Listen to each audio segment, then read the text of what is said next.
আমরা বাস্তববাদী হওয়া, প্র্যাগম্যাটিজমের কথা বলে অনেক কিছু গ্রহণ করতেছি এবং এটার ফলে আমরা দেখতেছি যে স্বল্প মেয়াদে, শর্ট রানে আমাদের কিছু গেইন আছে, বাট লং রানে এটা আমাদের ক্ষতি ছাড়া আর কিছু দিচ্ছে না।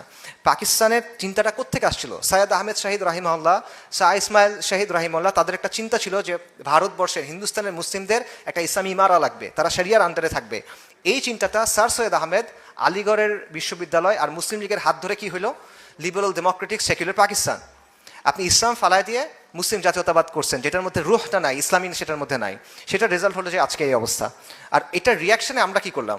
এটা রিয়াকশনে আমরা গিয়ে ধরলাম বাঙালি জাতীয়তাবাদ।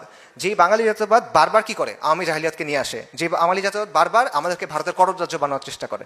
এবং আমরা একবার বলছি ইসলাম, যেই জায়গায় আমাদের যাওয়ার কথা, আবার প্র্যাগম্যাটিজমের কথা বলতে গিয়ে আমরা বলছি না, ইসলাম না, লিবারেল ডেমোক্রেসি, সিভিল ডেমোক্রেটিক ইসলাম, ওয়েলফেয়ার স্টেট, এই ধরনের নানা কথাবার্তা আমরা বলে বেড়াচ্ছি।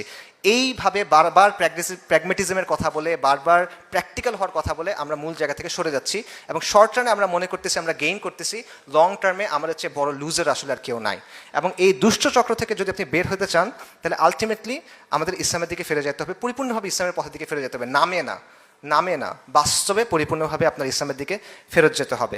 পূর্ণাঙ্গ দিন হিসেবে ইসলামের শাশ্বত যে নীতি, ইসলামের চিরন্তন যে ব্যবস্থা, সেটাকে গ্রহণ করতে হবে। তাই আসেন আমরা শপথ করি যে কোনো ক্ষণস্থায়ী মতবাদ না, মানুষের বাঁচানোর কোনো তন্ত্রমন্ত্র না, আমাদের যাইতে হবে ইসলামের চিরন্তন যে সিস্টেম আছে সেটার দিকে, ইসলামের শরিয়ার দিকে।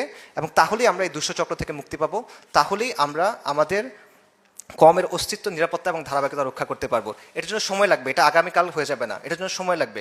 সময় লাগুক, কষ্ট করেন, কুরবানি করেন, শহীদ হন, সমস্যা কি? আল্লাহ তো আপনাকে বলছেন সাফল্যের কথা। এই জিনিসটা আমাদের চিন্তা করতে হবে।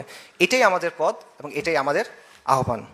আগুনের ফুলকিরা এসো জড়ো হই, দাবানল জ্বালবার মন্ত্রে, বজ্রের আক্রোশে আঘাত হানি মানুষের মন গড়া তন্ত্রে। আগুনের ফুলকি হয়ে ওঠেন। আগুনের ফুলকিরা এসো জড়ো হই, দাবানল জ্বালবার মন্ত্রে, বজ্রের আক্রোশে আঘাত হানি মানুষের মন গড়া তন্ত্রে।